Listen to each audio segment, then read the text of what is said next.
are Locked On Padres, your daily San Diego Padres podcast. Part of the Locked On Podcast Network, your team every day.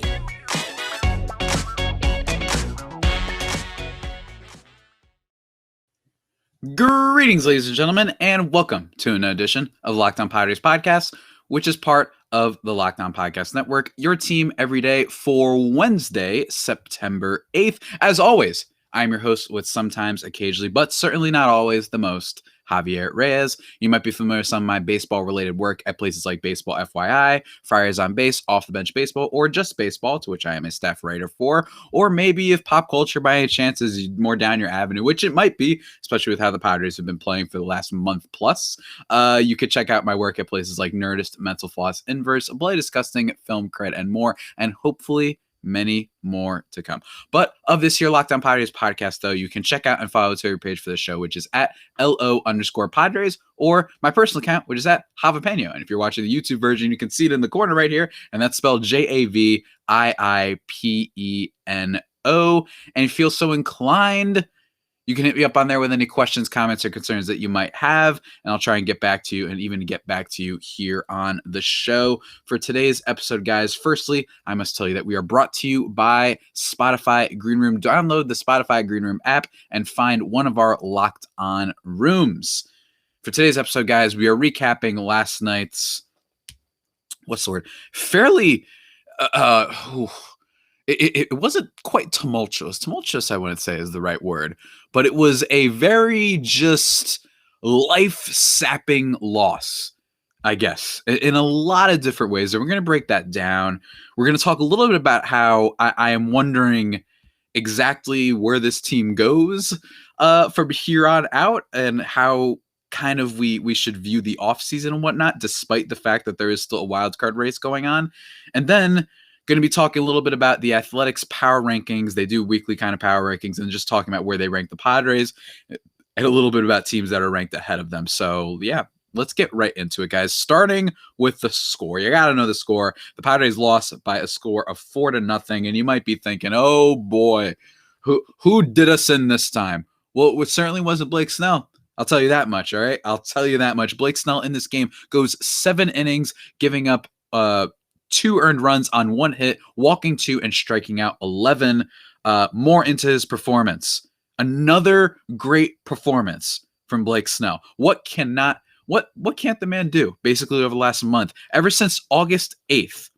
Heck, I'll even throw in the August 3rd start when he went 5 innings, gave up 1 earned run on 6 hits against the A's. But let's throw that out one for a second.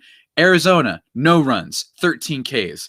Arizona again, 2 runs, 6 Ks over 5 innings. And then Philly, he goes 3 runs, 9 Ks. And then this is where the madness really started kicking in for Blake Snell. Against the Dodgers, only giving up 1 earned run on 3 hits. Famously over 7 2/3 inning, the Will Smith home run that led to the 16-inning disaster fest. 10 strikeouts in that game. Then against the Diamondbacks, no hits, 7 innings, 2 walks, and 10 Ks. He did not go the full game because he was already pretty deep in the pitch count. And then last night, 7 innings, 2 earned runs on 1 hit, walking 2, striking out 11. It was a kind of infield, just scrapes right through the infield for a hit, and it allows 2 runs to score, unfortunately, granted because of the speed. Joe Adell, kind of the hero of the game for the Angels. But really the story of this is the fact that Blake Snell basically had a perfect game heading into that inning.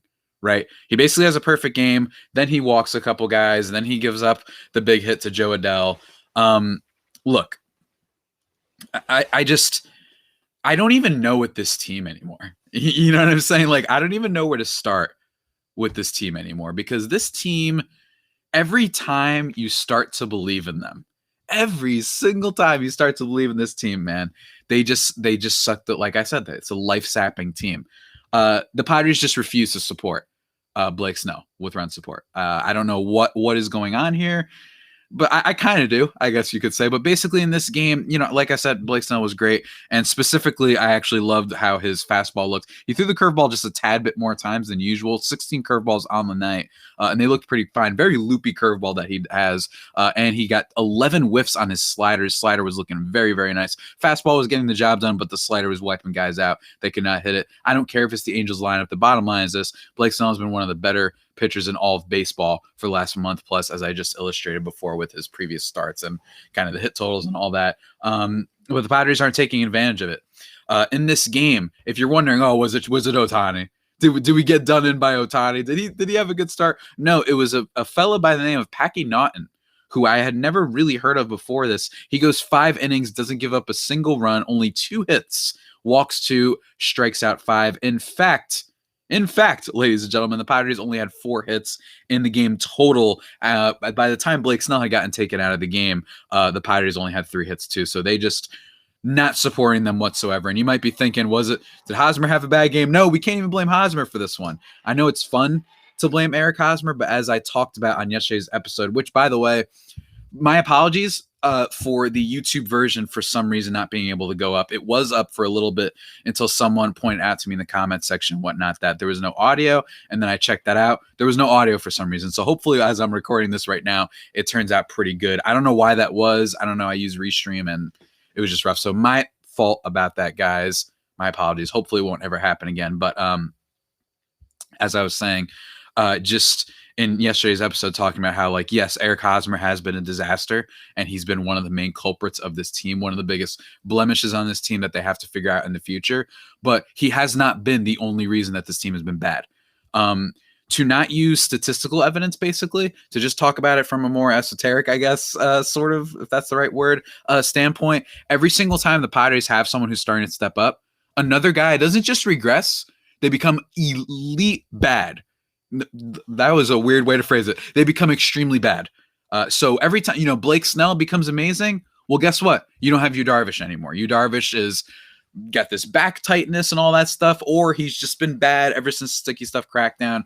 An ERA above 7 in, I think it was June, and then an ERA above 6 in August. He has been a disaster, and it's if he just was average, that's all we're asking for. I understand that maybe he was pitching above his head and all that, but now it's you got him for another year. He's older. He's around 34 years old right now. It's is Darvish just going to be damaged goods? Is he going to be just not worth anything right now? That's what kind of situation we're in. And then when you look at the hitters, don't get me started. Jake Cronenworth, yes, he had the nice walk-off and whatnot, but he had gotten cold for a while. Trent Grisham is a guy that I never really expect too much from anymore. Granted, he wasn't in the game. Neither was Adam Frazier, by the way, who's been the biggest disaster. Must I talk about him? No. But then, Tommy Pham in this game, he doesn't draw a walk, but he strikes out. Jake Cronenworth, I was roasting him a little bit before, but he doesn't go 2 for 4 in this game. Manny Machado goes 1 for 3 with a walk and a strikeout. Tatis going 0 for. It was just, and Ha-Seong Kim, by the way, there was an early on sequence in the game where Tatis, how in the cartoons when they swing and then their whole body does a cyclone spin, Ha-Seong Kim completely whiffs on an inside pitch to the point where I was convinced he was going to literally spin around in a circle. Ha-Seong Kim, an electric defensive wizard, master of the wizard arts of defending. But when it comes to hitting, OPS of around 600 right now, he is awful. All they need is a 90 WRC plus for him. Just be a little bit worse. That's my big thing. There is nobody on the Padres who could just be average, right? It's either your Fernando Tatis Jr. early on in the year when he was hitting 14 home runs a game against the Astros, or your Tommy Pham, who can't get a hit to save his life with runners in scoring position or runners on base in any sort of way. Yes, his walk rate still isn't that bad, but it doesn't matter if you're not getting any sort of hit whatsoever. It is extraordinarily frustrating to watch this team, and last night was a great example. We're losing to guys named Packy, no offense, and this is another subpar team.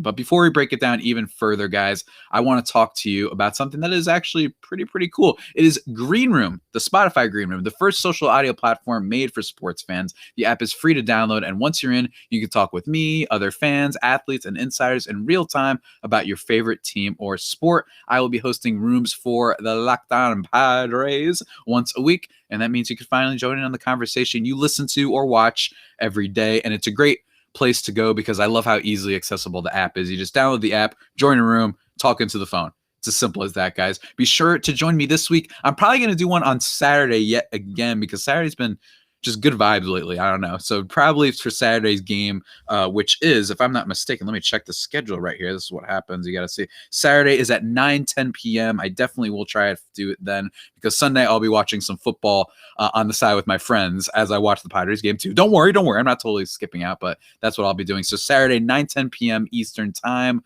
or what is that, 6 p.m. Pacific, whatever. So be sure to tune in, guys. Download the free Green Room app now, currently available on all iOS devices. Be sure to create a profile, link your Twitter, and join the MLB group for the latest league updates. Follow me on there at Javier Reyes, JAVIER and you'll know when my room goes live. It'll send you a little notification. See you there. Spotify Green Room, changing the way we talk sports. Now, guys, did you know that 85% of people who play daily fantasy sports lose? It is, but I mean, I know it isn't even that surprising, to be honest with you. The game is rigged against you. You're playing against thousands of other lineups, not to mention experts who have more tools and, most importantly, more time. You don't stand a chance. But with Stat Hero, it's the first ever daily fantasy sportsbook that puts the player in control and winning within reach. Here's how it works. Stat Hero shows you their lineups and dares you to beat them. It's you versus the house in a head-to-head fantasy matchup. Your name, your stakes, winner takes all. No one else does that. With that total control, it's great. Stat Hero's DFS the way it was meant to be, one-on-one. Go to stathero.com/lockedon. Sign up for free. And right now, you can get 3 times back on your first play. They're giving you a 300% match. That's unheard of. Go to stathero.com/lockedon, guys. Really, really cool stuff over there. And let's continue. Let's continue talking, ladies and gentlemen. Let's continue talking. I want to kind of leapfrog off of the latest athletic power rankings. All right. Shouts to The Athletic. Really good site. I enjoy it very much for my content and stuff, by James Fegan and Nick Roque. The latest, they just did them on Monday. They always do their power rankings. And if you guys are wondering, where do they put the Padres, right? At this point, they currently put them 13th. That's right. 13th in the league, which, I mean, for a lot of people, in fairness, it doesn't sound that bad. You know what I mean? People who aren't necessarily following the Padres culture, aren't as ingrained in it as you guys are and myself, might say, I mean, you could be worse. That means you're like a fledgling kind of playoff team. But given all the expectations for the team this year, it's really been, they should be a lot higher. They should be at minimum in the top 10. And they're not. And I don't disagree with this. The teams that they have ahead of them, the Cincinnati Reds, the Toronto Blue Jays. I know you guys might be thinking, well, the Blue Jays, their bullpens are yeah, the Blue Jays are better. The Oakland Athletics, the Atlanta Braves. Yeah, despite the fact that the Atlanta Braves have had every single thing go against them. Every single thing. They have Ozzie Albies getting carted off. They had Ronald Acuña's torn ACL, Marcell Ozuna's off the field issues, and then Max Fried being a little bit of a what's the word? He's kind of regressed this year, and Mike Soroka just suffering a huge setback after coming back from his injury, so he's not available. Charlie Morton not being the same. Freddie Freeman being bad for the first month plus of the season. It's just kind of like they still are in it, and they're a top 10 team, and I agree with it. I actually think that I might maybe rank the A's ahead of them just because I like their just the totality of their team. And then you got the Yankees, the Red Sox ahead of them. The Yankees are at 7 now. White Sox 6, Astros 5, Brewers 4, Tampa Bay Rays 3, the San Francisco Giants 2, and the Dodgers 1. I actually think that the Giants should be ranked first just because I think that team top to bottom. And that's actually not true. I mean, top to bottom, the Dodgers are better, but I do think that the Giants have a little bit of advantage when it comes to bullpen, even if they don't necessarily have the same amount of star power that the Dodgers obviously have. So you might be saying to yourself, well, in fairness, the Padres, part of the reason that's a little bit disappointing this year is because of the unbelievable play by the Giants. We thought this was going to be more of a 2-team race, and it turns out the literal 2 other best teams in baseball are in our division, which is just cosmic, classic San Diego bad luck. Some of you longtime listeners must be saying, how do you know what it's like, man? Well, San Diego Chargers growing up. So trust me, I can relate. And Clippers fandom to an extent, that I've been a team that I follow because of Chris Paul, for any of my NBA heads that are listening or watching. So like, I know what it's like to just feel like the universe is just stacked against you. And that's what happens here. You think you're going up against the Dodgers. Just kidding. The Giants are going to be genuinely break through all the molds that we know about baseball, and they're going to come through with Brandon Crawford figuring out how to hit the ball hard, and for home run power and slugging more than he ever has in his life at age 34. Buster Posey back, even Longoria back. Darren Ruff, after spending a year in the KBO, he's Babe Ruth apparently. Kevin Gausman being amazing. Logan Webb being amazing. It's just all across the board. And while I do respect the heck out of the Giants team, I do not have nearly as much of a fervent hatred for them as I do the Dodgers. It is a little bit frustrating, but I agree with the placement here. I actually think you can make an argument that the Padres should be back. But I mean, when you look at the teams that are behind them, the Seattle Mariners, the Philadelphia Phillies, St. Louis Cardinals, it's not like one of those teams is clearly better. The Seattle Mariners still have a negative run differential amongst teams in baseball right now. I think it's actually, let me see if I can get a quick update on that here, ladies and gentlemen. But they do have a negative one. I know that. And it's really funny watching that team with like Kyle Seager, just like hitting home runs for them, just kind of blowing up. Yeah, minus 56 run differential, but they somehow have an equal record to the A's, who have a plus 53 run differential, which is just, like I said, absolutely wild. But really, to sum it all up, I agree with these power rankings, but let's just kind of break them down a little bit more, I guess is the way to say it, right? They mentioned in here that basically, the walk-off, which was very nice, but the teams, the biggest issue with the team right now is that the Reds are probably not going to give any ground to them because the Reds have such an easier schedule than the Padres. Not only do the Padres have a hard schedule, but their main competitor, the Reds, have one of the hardest schedules. And I just, I don't know what more to say, man. And I will say one good thing for you guys to look forward to with Mr. Colby Olson, of Just Baseball. He will be my guest on Friday's show where we break down Blake Snell and a bunch of starting. We get super nerdy about Blake Snell and all that stuff. So that's something to look forward to Friday. But in terms of from this team, not much to look forward to. I'm wondering, people keep talking about, has Jace Tingler lost the locker room? And I'm sorry if I've been a little bit discombobulated in today's episode, because today's episode, I am just ranting and I'm just going. So without, if you guys don't mind, let me keep going, because at the same time, what's also so frustrating is it's not like we can all just give up, because they're still in the wild card race. You know what I mean? It's not inconceivable that the Padres make the wild card spot. It's just that when you have the 16 games left against all these great teams, the Dodgers and Giants, the losses to teams like the Angels, they hurt so much more. This isn't just a simple case of, well, don't worry, there's a month left. Sure, we could be playing the last series of the year, could be against the Giants, and then that might determine if we make the playoffs or not. It's possible, but I'm really starting to wonder. It's just, you can't blame one specific thing, right? You can't blame AJ Preller only. You can't blame Jace Tingler only. You can't blame Adam Frazier, Eric Hosmer only. It is a total team collapse. And I remember seeing a bunch of people talk about this. I think I tweeted about this myself, that this is so eerily reminiscent of the 2010 collapse that the Padres had, in which it involved the Giants as well, in which they lost the division lead and the Giants end up getting that division, then going on to the great, success that they would have for basically the next better half of the last decade. Just success that they have. And instead we're a mess. We're sitting here with, just I can't even think of a phrase right now that I usually can think of. Guys, I am a mess. I am sorry. This team's really bad, man. They're really, really, really bad for what they should be.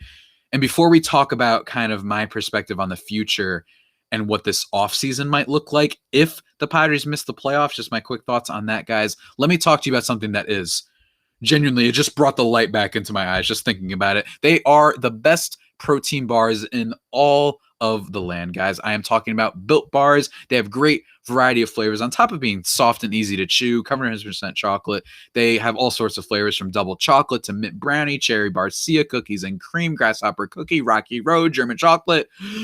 They have everything. They have everything you can need. And I imagine with the fall season coming in, they're going to have all sorts of new flavors as well, like pumpkin spice or what have you. Should be a lot of fun over there. But on top of that, of course, like I said, they're protein bars, so they are healthy for you. 17 to 18 grams of protein, calories ranging from 130 to 180, only 4 to 5 grams of sugar, and only 4 to 5 grams net carbs. So what are you waiting for, guys? Go to BuiltBar.com and use promo code LOCKED15, and you'll get 15% off your next order. Remember, that is promo code LOCKED15 for 15% off at BuiltBar.com. And now, guys, speaking of, I guess entertainment, we're in the sports world, right? But maybe you want to keep track of movies as well as the sports, right? Well, today I want to tell you about a simple way to get all the entertainment you love without the hassle. DirecTV Stream brings you live TV and on-demand favorites together like never before, which means you can watch your favorite sports, movies, and shows all in one place. And the best part, there's no annual contract. So stop waiting and get your TV together with DirecTV Stream. You can learn more at directtv.com. Remember, directtv.com, guys, so check out DirecTV Stream. All right, we're in the home stretch now of this here deadly podcast. I'm staying up late to get this bad boy out. Oh, man, oh, man. Man, oh, man, ladies and gentlemen. Ladies and man, oh, man. So the way I see it with the Padres right now in terms of their offseason, the one hope that should be brought up is this. They still have a decent amount of prospects that are at least worth something.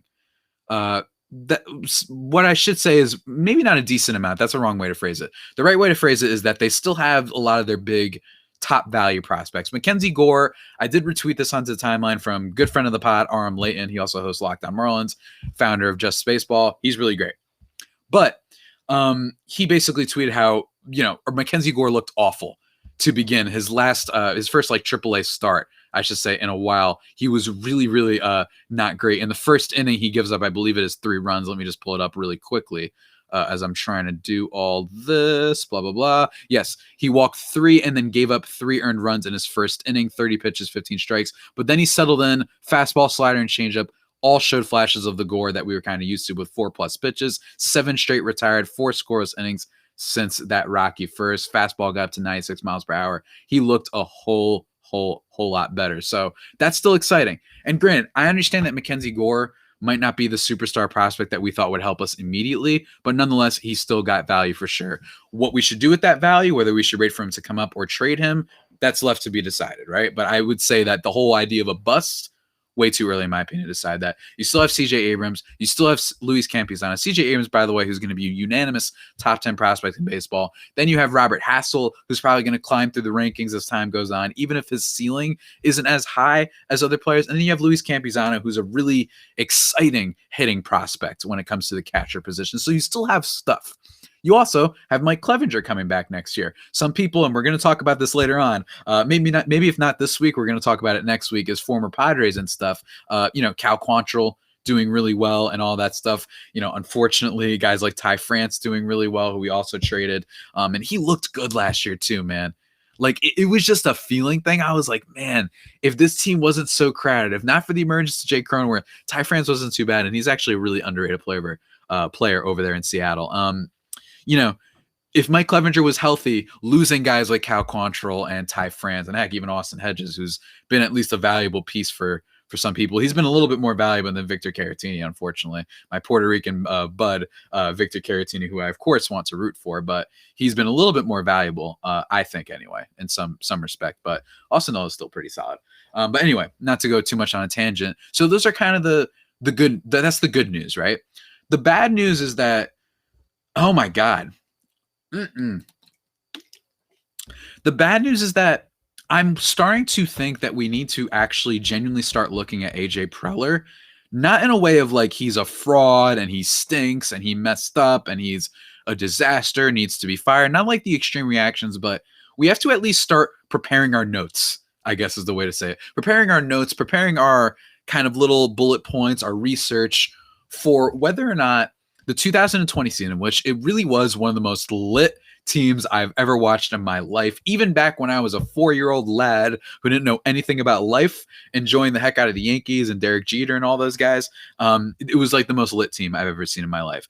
It is possible that the Padres should not have bought as aggressively as they did, coming off a 2020 season that saw Will Myers slug 600. It also saw the emergence of Jake Cronenworth, which turned out to be legitimate. And then it also saw Eric Hosmer increase his launch angle higher than it ever been in his career, even if it was just 38 games, and expecting, whoa, I mean, yeah, maybe he won't have an incredible walk rate, but if he's going to hit bombs like that, and he's just going to hit home runs, I don't care what his on base is, that's still useful. Instead, that has not happened. And while Will Myers has been a slightly above average player, he's been okay for this team, certainly. And considering that his contract is up after the end of next year, that's not too big of a deal. Eric Hosmer has been a disaster. And Trent Grisham, who I kind of infamously predicted would finish top 10 in MVP voting. Whatever, sue me. I wanted to have a unique breakout, bold. They were bold predictions for a reason, guys. But Trent Grisham, I mean, this year, he has just not improved. He's the same guy. He kind of makes you a little bit annoyed when you watch him in the batter's box. You're like, dang, like he swings through a lot of pitches sometimes. And it's just, like I said, it's just really frustrating. Like just looking at his numbers this year, 253 batting average, 343 on base. Last year in 59 games, he had a 251 batting average, 352 on base percentage. If you're wondering about the slugging numbers, they're also pretty much the same. He's also another guy that was stealing a whole lot of bases. That's another thing that should be brought up with this team. This team was outpacing the league in stolen bases by like 1 million. And now they're too scared, I feel, to steal bases because they are so rarely getting guys on base. You know what I mean? Consistently. So it's not happening anymore. I swear like 9 of those 10 steals from Trent Grisham probably came in the first half. Jake Cronenworth was even running around. Will Myers was running around. Tommy Pham certainly was running around for most of the season. But since guys aren't getting on base and there's not a lot of home run power going on right now either, they just that's one of the reasons it feels like they've let up. And if you just want to look at some of their stats as a whole this year, I mean, batting average 11th, on base percentage 8th in the league, runs 12th, home runs and slugging is the key part here, guys. 20th in home runs. They were called Slam Diego, and now they are absolutely not Slam Diego. 20th in home runs this year, slugging percentage at 17th. Their pitching has been okay in the grand scheme of things, but despite the fact that their bullpen was so shut down in the first half, now it's regressed. And it stinks because, oh my God, I'm sorry if I'm repeating myself, but that's the thing. Every single time someone steps up, another part of the team steps back dramatically. They have like the 18th highest ERA or whatever, I'm pretty sure, among bullpens in Major League Baseball, like the one of the worst in the league. It's really, really bad, guys. It's really bad, and it never shows. There's never a sign.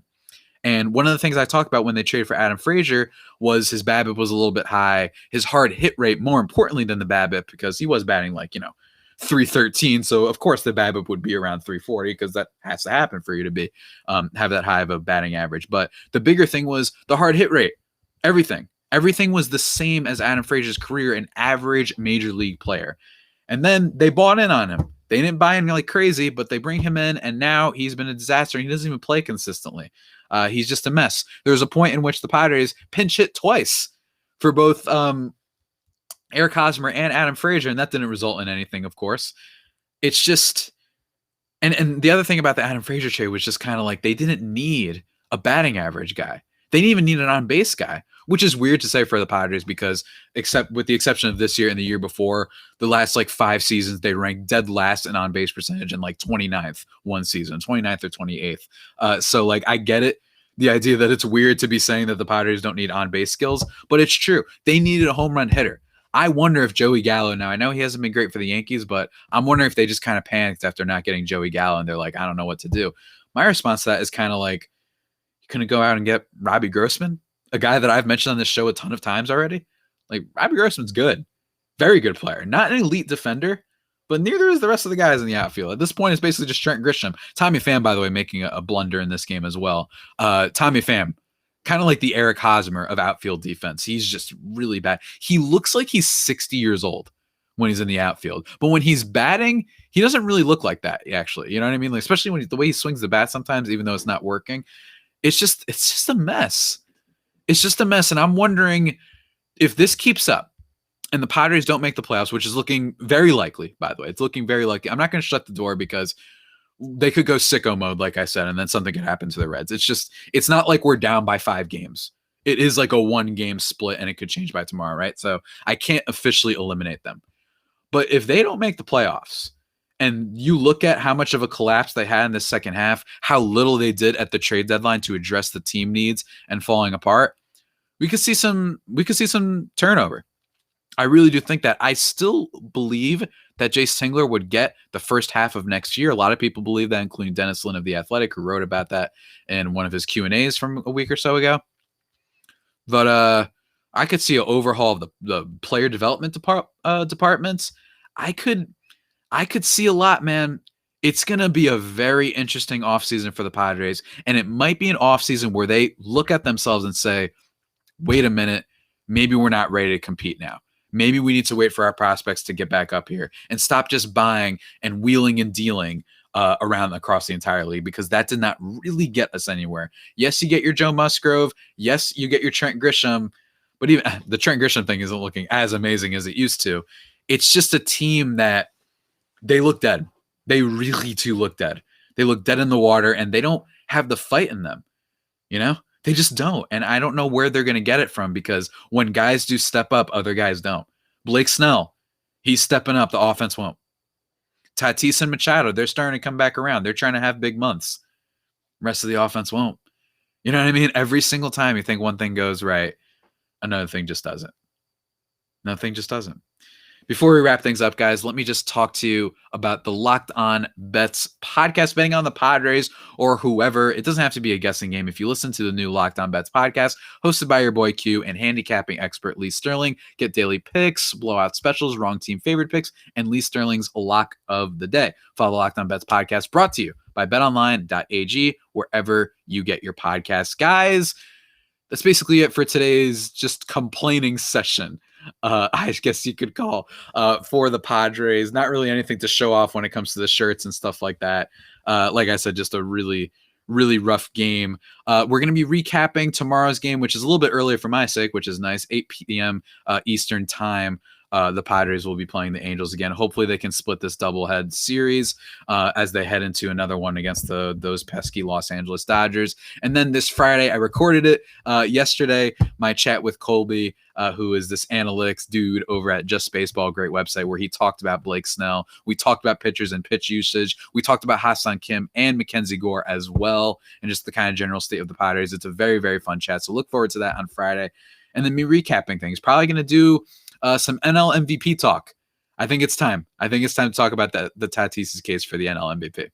So that's something to look forward to, at least. While the Padres may disappoint you, I promise I am at least trying. Maybe I can't promise that. I'm trying to be as entertaining as possible during these really rough times for Padres fans, guys. But with that all being said, that about does it for today's edition of the Locked On Padres podcast, the only pod that may be better than the Padres themselves. Remember to subscribe to the podcast wherever you get your podcasts from: Stitcher, Spotify, Apple Podcasts, Google Podcasts, Himalaya, Overcast, wherever. Follow the Twitter page for the show, which is at @LO_Padres, or my personal account, which is at Javier. Or also send me some 5-star reviews in the Apple Podcast app. I would greatly appreciate that. But until next time, stay safe and, of course, stay faithful. My Friar Faithful homies, take care.